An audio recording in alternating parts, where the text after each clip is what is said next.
ഞങ്ങളൊരു ട്രിപ്പ് പോകാൻ റെഡിയായി നിൽക്കുക കേട്ടോ. നിങ്ങൾ കാറിലും ബസ്സിലും ബൈക്കിലും ഒക്കെ ട്രിപ്പ് അടിക്കുമ്പോൾ ഞങ്ങൾ ട്രിപ്പ് അടിക്കുന്നത് ഈ ബോട്ടിലാണ്. ഇപ്പോൾ ഞങ്ങളുടെ യാത്ര സുഹലി ദ്വീപിലേക്കാണ്. ജനവാസമില്ലാത്ത, നെറ്റ്വർക്ക് ഇല്ലാത്ത, കറണ്ട് ഇല്ലാത്ത സുഹലി ദ്വീപിലേക്ക് ഞങ്ങൾ കസിൻസും ഫ്രണ്ട്സും ഒക്കെയാണ് ട്രിപ്പ് അടിക്കുന്നത്. ഏകദേശം കവർത്തിയിൽ നിന്ന് സുഹലിയിലേക്ക് 6-7 മണിക്കൂറോളം ബോട്ടിൽ യാത്രയുണ്ട്.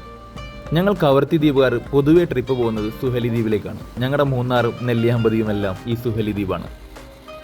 രാത്രി ഏകദേശം 1:30 ബോട്ട് രാവിലെ 7:30 ആകുമ്പോഴത്തേക്ക് തന്നെ സുഹലി ദ്വീപിനോട് അടുത്തുകൊണ്ടിരിക്കുകയാണ്. അത്യാവശ്യമുള്ള എല്ലാ സൗകര്യങ്ങളും നമുക്ക് ബോട്ടിൽ തന്നെയുണ്ട്.